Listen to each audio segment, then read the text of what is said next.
የማንም ብሔር ከማንም ብሔር አይሻልም።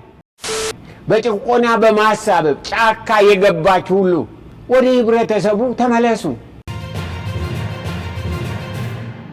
ጤና ይስጥልኝ። እንደምን ከረማችሁ? ክቡራትና ክቡራን፣ ይህ ለህዝባችን ወርቃማ ዘመን፣ የእርቅ ዘመን፣ የሰላም ዘመን፣ የሥራ ዘመን፣ የፍሬያማነት ዘመን፣ የበረከት ዘመን፣ የመያያዝ ዘመን፣ የሽግግር ዘመን፣ የፈውስ ዘመን፣ የብልጽግና ዘመን ነውና ሰላም የለም፣ አንድነት የለም፣ መግባባት የለም አትበሉ። ሰላምና አንድነት የሚጀምረው ከመንግስት ሳይሆን ከእያንዳንዳችን እንደሆነ አንርሳ። በውስጣችን የሌለውን ሰላም ከሌላ መጠበቅ አንችልም።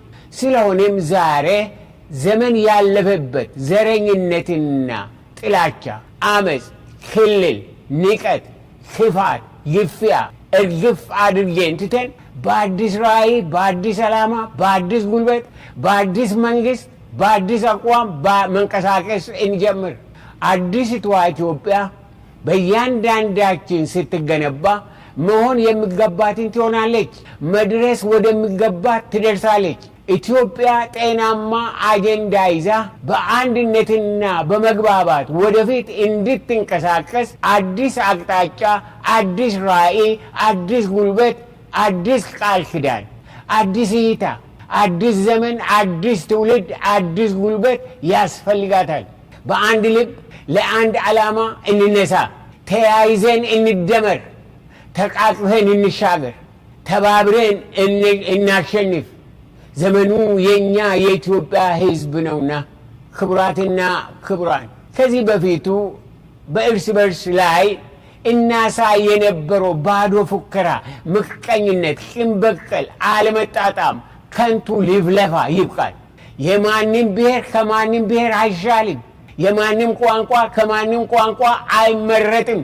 ቋንቋ የተሰጠን ሐሳብን ለመለዋወጥ እንድንችል እንጂ እንድንጣላበት፣ እንድንለያይበት፣ ሆድና ጀርባ የምንሆንበት ጉዳይ አይደለም።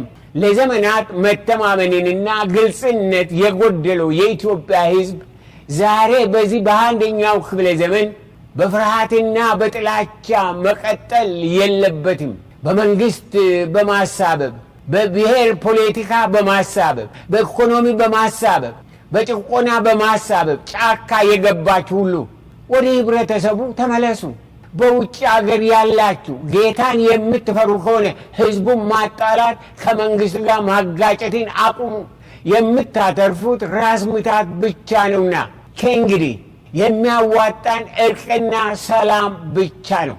በልዩ ልዩ ስም ከጤናማ ኑሮ ያፈነገጣችሁ በመዝረፍ፣ በመግደል፣ ንብረትን በማጥፋት፣ ህብረተሰብን በማወቅ ውጭ ሆነ ውስጥ ያላችሁ ኢትዮጵያውያን ወደ ልባችሁ ተመለሱ። ኢትዮጵያ የምትተርፈውም ሆነ የምታተርፈው በሰላም መንገድ በመሄድ ብቻ ነው። አዎ በእርግጥ የሚያዋጣን ሰላም ብቻ ስለሆነ ምድሪቷ ከዳር እስከ ዳር የሰላም አዋጅ ታስተጋባ። ሰላም ለገበሬዎች፣ ሰላም ለነጋዴዎች፣ ሰላም ለተማሪዎች፣ ሰላም ለአስተማሪዎች፣ ሰላም ለሰራተኞች፣ ሰላም ለአሰሪዎች፣ ሰላም ለመሪዎች፣ ሰላም ለተመሪዎች፣ ለህብረተሰብ ሁሉ ሰላም ይሁን። አሁንም እላለሁ ሰላም ለአማራ፣ ሰላም ለሶማሌ፣ ሰላም ለትግራይ፣ ሰላም ለቤኒሻንጉል፣ ሰላም ለኦሮሞ፣ ሰላም ለመላው አገር፣ ሌላ ቀርቶ ሰላም ለኤርትራ ይሁን። በዘርና በዞን በመከፋፈል የትም አንደርስ። ውጤቱ መቆሳሰልና ዋይታ ብቻ ነው። በጎሳ መከፋፈልና በቁጣ መኖር ለማንም አይጠቅምም። ልዩነታችን ለበረከት እንጂ ለጥፋትና ለክፋት መሆን አይገባም። ውድ የኢትዮጵያ ሕዝብ፣ እንደ አንድ ሕዝብ ከዚህ በፊት ያጣነው እውነትን፣ ሰላምን፣ ግልጽነትን፣ ይቅርታን፣ መቀባበልን፣ ፍቅርን፣ ምሕረትን ነው። ዛሬ ግን የሰራዊት ጌታ እግዚአብሔር እየጎበኘን እንደሆነ በምድርቷ ባለው እንቅስቃሴ እየታየን ነው። ኢትዮጵያን ከእስራቷ ለመፍታትና ነፃ ህዝብ እንዲኖርባት ለማድረግ የአገር ጉዳይ የሚገባቸው ከጥላቻ አጋንንት፣ ከዘረኝነት መርዝ፣ ከሙስና እርኩሰት፣ ከስልጣን እብደት፣ ከስንፍና እስራት ጌታ የታደጋቸውን ትውልድ እያስነሳልን ስለሆነ እንደገና ጌታን እጅግ አድርገን እናመሰግነዋለን። አዲስ ትውልድን እየሰጠን ነው። ማስተዋል ያለውን ትውልድ እየሰጠን ነው ጌታ። እንዲሁም በንጹህ ልብ ተቀብለናቸው በንጹህ ልብ እየተከተልናቸው በጋራ ለምድራችን ፈውስ መስራት የሁላችን ኃላፊነት ነው። ከእንግዲህ በመለያየት አንጠነክርም፣ በመራራቅ አንያያዝም፣ በመቆሳሰል አንፈወስም፣ በመነቃቀፍ አንዘልቅም። አንድ ማወቅ ያለብን እውነት ሁላችን ኢትዮጵያውያን ነን። ኢትዮጵያዊ አይደለውም የሚል ካለ ራሱ ለጦርነት ለጥፋት እያዘጋጀ እንደሆነ መርሳት የለበትም። በኢትዮጵያ ምድር ኖሮ ኢትዮጵያዊ አይደለውም ለሚል የውጭ ሀገር ፓስፖርት መሸከም ይኖርበታል። በአመፅና በሽፍጥነት በኢትዮጵያ ሕግ አልተዳደርም የሚል ከሆነ ግን በኢትዮጵያ እሳት መበላቱ እንጂ ሌላ እድል የለውም። እስከ መቼ ራሳችንን ልጆቻችንን እናታልላለን? እስከ መቼ ለክፋትና ለጥፋት አልፎም ለጦርነት ከበሮ እንጎስማለን? ፊደል እንዳልቆጠረ በሞት ጨለማ የምንኳትነው እስከ መቼ ነው? ኢትዮጵያን የሚያሸንፍ የለምና ልብ ብንገዛ መልካም ነው። 54 ሚሊዮን ለብሔራዊ ምርጫ የወጡ ውድ ኢትዮጵያውያን በዚህ ምርጫ ሐሳባቸውና አቋማቸው አንዱ እርቅና ሰላም እንደሆነ በማዳግም ሁኔታ ለመላው ዓለም አስመስክረዋል። ይህም የሕዝቡን በጎ ፈቃድና እንቅስቃሴ የሃይማኖት ተቋማት ሆነ መንግስት አጽንዖት ሰጥቶት በስራ እንዲተረጉሙ አገር አቀፍ የእርቅና የሰላም ቀን እንዲያውጁ በአክብሮት እንጠይቃለን። እንግዲህ እንደ አዲስ ምዕራፍ እንደ አዲስ መንግስት መታሰብ ያለበት ምንድን ነው ብለን እንጠይቅ ይሆናል። አንደኛ፣ ምንጊዜም የእግዚአብሔር መንግስት ጽድቁን ማስቀደም የፈጣሪ መንገድ ነው። ኢትዮጵያ በሁለመናዋ ለፈጣሪዋ ቅድሚያን እንድትሰጥ የሁላችን ፍላጎትና ጸሎት መሆን አለበት። ጌታ ካልቀደመ መንገዱ ገደል ነውና በልዑል መጠጊያ የሚኖር ሁሉም በሚችል አምላክ ጥላ ውስጥ ያድራል ተብሎ እንደተጻፈ በልዑል መጠጊያ እንደር። የኢትዮጵያ ዕጣ ፈንታ ዛሬም ሆነ ነገ በፈጣሪ እጅ ነውና። ሁለተኛ፣ እርስ በርሳችን እንዋደድ። ሌላውን ከራሳችን ማስቀደም እንማር። እውነተኛ ፈውስ በምድራችን ለሕዝባችን የሚጀምረው ሌላውን ከራሳችን ማስቀደም ስንጀምር ነው። መቀባበልና መዋደድ ለዘመናት ታሪካዊ ጦርነታችን መፍትሄ ይሆናል። ጌታ ማስተዋልን ይስጠን። ሶስተኛ፣ የምሕረት ሰዎች እንሁን። የጎዱንን ይቅር እንበል። ለሚጠሉን መልካም እናድርግ። ዘመን ያለፈበትን ታሪክን በመቁጠር በዘር ማንዘር በደል እየተካሰስ መተላለቅ አይገባንም።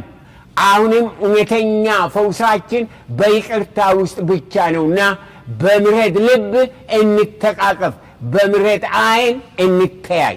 አራተኛ፣ ጌታ ኢየሱስ ክርስቶስ በቅዱስ ደሙ ከአባቱ ጋር ከዘላለም ጠላትነት አስታርቆን የምሕረት ልጆቹ አደረገን። እንዲሁም የማስታረቂን አገልግሎት ሰጠን። ስለሆነም ሁላችን የእርቅ አምባሳደሮች እንሆን ዘንድ ጌታ ይርዳን። ከብሔር ብሔሩ አስታራቂዎች ይነሱ። ውድ የኢትዮጵያ ሕዝብ፣ ለትንሹም ለትልቁም የእርቅ መልእክተኞች መሆን ለአገር ፈውስ ነውና ጌታ የማስታረቂን ጸጋ ያብዛልን። ሁላችን ጤናማ ሕይወት የሚኖረን ታርቀን አስታራቂዎች ስንሆን ብቻ ነውና አለመታረቅና አለማስታረቅ ለኑሮ መርዝ ነው፣ ለሀገር ጠላት፣ ለትውልድ ሲኦል ነው። አምስተኛ በመጀመሪያ በውስጥ ሆነ በውጭ ጸጥታ እንዳይሆን ብሔራዊ ምርጫ በሰላም እንዳይሳካ በተቻላቸው መጠን ይዶልቱ የነበረ አመፀኞች ነገራቸው ከሽፎ በውርደት አልፈዋል። ሆኖም አሁንም መንግስታችን እንደለመደው በልበ ሰፊነት ምሕረትን ይቅርታን ያውጅላቸውና በሰላም ከህዝባቸው ጋር ይቀላቀሉ፣ ከአመፅና ከድቅድቅ ጨለማ ይውጡ። ሌላው የዘላለም እግዚአብሔር የኢትዮጵያ ብሔራዊ ምርጫ በሚያስደንቅ ሁኔታ ተሳክቶ ከውስጥ ሆነ ከውጭ የጠላት ሴራ ከሽፎ ህዝባችን በደስታ የልቡን አገኝቷልና ኢትዮጵያም በዓላማዋ እያንጸባረቀች ወደፊት እየተጓዘች ነውና በቅርብ በመንግስታችን የምስጋና ቀን በመላ ኢትዮጵያ እንድታወጅ ሐሳብ በትህትና እናቀርባለን። ይህ ሁሉ የሆነው በጌታ ነውና በአገር አቀፍ ደረጃ ፈጣሪን ማመስገን ተገቢ ነው።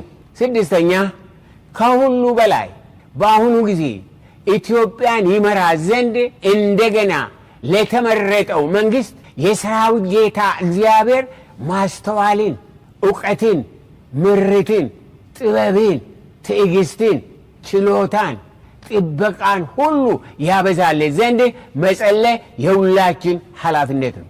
ለመንግስት መጸለይ ለራሳችን መጸለይ እንደሆነ አንርሳ። በአንደኛ ጢሞቴዎስ ምዕራፍ 2 ቁጥር 1 እና 2 ላይ ይህን እጅግ አስፈላጊ የሆነውን ለመንግስት ስለ መጸለይ ያሳስበናል። እንግዲህ ከሁሉ አስቀድሞ ልመናና ጸሎት፣ ምልጃና ምስጋና ለሰዎች ሁሉ ለነገስታትና ለባለስልጣናት ሁሉ እንዲደረግ አሳስባለሁ። ይኸውም በእውነተኛ መንፈሳዊ ሕይወትና በቅድስና ሁሉ በሰላምና በጸጥታ እንድንኖር ነው ይላል የእግዚአብሔር ቃል። ለእኛ ነው፣ ለራሳችን ነው። በሰላም በቅድስና እንድንኖር መጸለይ፣ ለመንግስት መጸለይ፣ ለራሳችን መጸለይ፣ ለህዝብ መጸለይ ያስፈልጋል። ውድ ወገኖቼ ይህ የኢትዮጵያ ዘመን ነው። መሪዎቻችንም ዘመኑ ያመጣቸው ልጆቻችን ናቸው፣ ከውጭ የመጡ አይደሉም። እኛም በዚህ ታሪካዊ እንቅስቃሴ እንካፈል ዘንድ የምድሪቷን የዘመናት እብደት እንድናስወግድ እግዚአብሔር እድል ስለሰጠን እጅግ አድርገን እናመሰግነዋለን። ታድለናልና ዘመኑን በእልልታና በምስጋና እንዋጀው። ሆኖም በእውነተኛ ሰላም ለመኖርና ለመቀጠል መንግስትም ህዝብም ማወቅ ያለብን መለኮታዊ መመሪያ በእግዚአብሔር ቃል አለ። ስለ መንግስትና ስለ አመራር እግዚአብሔር ለዓለም ህዝብ ሁሉ የሰጠው መታዘዝ ያለበት መለኮታዊ ትእዛዝ አለ። ልብ አድርገን እንስማው፣ ከእግዚአብሔር ነውና። ይህን አለመስማትና አለመረዳት አለመታዘዝም ከባድ ዋጋ ያስከፍላልና ይህን ከሮሜ መልእክት ምዕራፍ 13 ከ1 እስከ 7 ባለው እንመለከታለን። ከእግዚአብሔር ቃል ማለት ነው። ይሄ የሰው አይደለም፣ የእግዚአብሔር ነው። ማንኛውም ሰው በስልጣን ላሉ ሽማምንት መገዛት ይገባዋል፣ ከእግዚአብሔር ካልሆነ በቀር ስልጣን የለምና። ያሉትም ባለስልጣናት በእግዚአብሔር የተሾሙ ናቸው። ስለዚህ በባለስልጣን ላይ የሚያምፅ በእግዚአብሔር ሥርዓት ላይ ማመፁ ነው። ይህን የሚያደርጉትም በራሳቸው ላይ ፍርድን ያመጣሉ። ገዢዎች ክፉ ለሚሰሩ እንጂ መልካም ለሚያደርጉ የሚያስፈሩ አይደሉምና። ባለስልጣንን እንዳትፈራ ትፈልጋለህን? እንግዲያስ መልካሙን አድርግ፣ እርሱም ያመሰግንሃል። እርሱ ለአንተ መልካሙን ለማድረግ የእግዚአብሔር አገልጋይ ነውና። ነገር ግን ክፉ ብታደርግ ፍራ፣ ምክንያቱም ሰይፉን በከንቱ አልታጠቀም። ክፉ የሚያደርገውን ለመቅጣት የቁጣ መሳሪያ የሆነ የእግዚአብሔር አገልጋይ ነው። ስለዚህም ቅጣትን በመፍራት ብቻ ሳይሆን ለሕሊና ሲባል ለባለስልጣናት መገዛት ተገቢ ነው። ግብር የምትከፍሉትም ደግሞ ለዚሁ ነው። ባለስልጣናቱ በዚህ ተግባር ላይ የተሰማሩ የእግዚአብሔር አገልጋዮች ናቸውና ለእያንዳንዱ የሚገባውን ስጡ። ግብር ከሆነ ግብርን፣ ቀረጥ ከሆነም ቀረጥን፣ መፈራትም ለሚገባ መፈራትን፣ ክብር ለሚገባው ክብርን ስጡ። ለዚህ እውነተኛና ዘላለማዊ ቃል እግዚአብሔር ማስተዋልን ይስጠን፣ እንድንሰማው እንድንታዘዘው፣ ለምድራችን ፈውስና ለበረከት እንድንሆን እግዚአብሔር ይርዳን። እንዲሁም በመታዘዝ ዘመኑን እንድንዋጅ እግዚአብሔር ይርዳን። ክብርና ምስጋና ለሰራዊት ጌታ ለእግዚአብሔር ይሁን፣ አሁንም ይሁን፣ ለዘላለምም ይሁን። ሕዝብ እግዚአብሔር ይፈውስህ፣ እግዚአብሔር ይፈውሰን፣ እግዚአብሔር ያገናኘን። እግዚአብሔር አንድ እንድንሆን አንድ ልብ፣ አንድ መንፈስ፣ አንድ ጸጋ፣ አንድ ሙላት በጌታ በኢየሱስ ክርስቶስ ስም ይስጠን። እግዚአብሔር ይባርካችሁ። በጣም ወዳችኋለሁ። በሌላ መልእክት እስክንገናኝ በእግዚአብሔር ሰላም ሁኑ።